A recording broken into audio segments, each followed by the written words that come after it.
Trump is not popular anywhere except for here and a handful of other countries, mostly with autocratic leaders. Right? He's not popular in the countries with our democratic allies, either to the south of us or in Europe. And so, if you're one of these leaders, it actually, I know that there'll be one side of the coin that says, well, Trump can bully them because they need America and they need American products and it helps their economy, and that's all true. But just if you just have a couple of these leaders that are themselves just looking at the pure political side of it, the optics, it helps them unless there's actual pain. Up until the point that there's actual economic pain in the country, it helps them politically to be seen as the person standing up to Trump. Right, it butches them up a little bit. Domestically, he's not popular. Makes you seem strong, and so like Petro's statement was pretty strident, and Steinbaum's has been in Mexico as well. And so I don't know. It's a bit of a powder keg. Like I think that this idea that all these guys are going to just bend over like the Republican senators have, I think is incorrect. And again, it misunderstands the incentive structure of some of these leaders. And it also misunderstands that China and others can step in. And I guess China already has said that about Colombia. Now we're much closer, and presumably China can't quite do what we might do in terms of trade with Colombia, but they can do some things to help out if we're raising tariffs and stuff.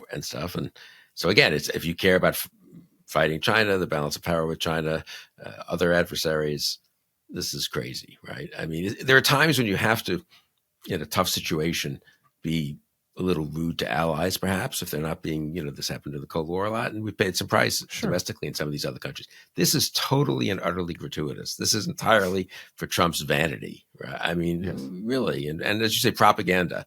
And especially if you beat up a country like Colombia, which has, a fair number of undocumented people here, and it's a country that's had troubles in the past, though it seems to have done pretty well the last 15, 20 years with our help, incidentally, bipartisan basis. Bush and Obama signed a free trade agreement with Colombia, which has helped the economy there a lot.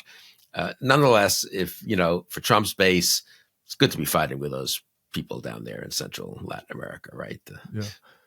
Frum made this point about Colombia that I think is worth sharing because there's always so much negativity about, things are so terrible. This is why the American people had to turn to Trump because of all of the crises in this country over the past 2 decades. But as Frum points out, rescuing Colombia from civil war, redirecting its economy from drugs to lawful commerce was a supreme achievement of the Bush and Obama administrations. The U.S.-Colombia Free Trade Agreement was negotiated by Bush, signed by Obama, and has served both countries well. Now what? And it's like, right, like we're blowing this up for what? Over nothing? Because like Donald Trump wants to like play tough guy in some reality TV show. It's preposterous. But it does feel like there's also a lack of, particularly this time around, Trump 2.0, a lack of desire for people to say things like Trump is saying this blatantly, like, no, actually, we have done some good things, right? Like everybody has to just accept as basis that, well, our institutions are so broken, and that's why we turn to Trump. And so there's nobody, you know what I mean? It does feel like there is a dearth of people making the case for the rules-based order that got us here.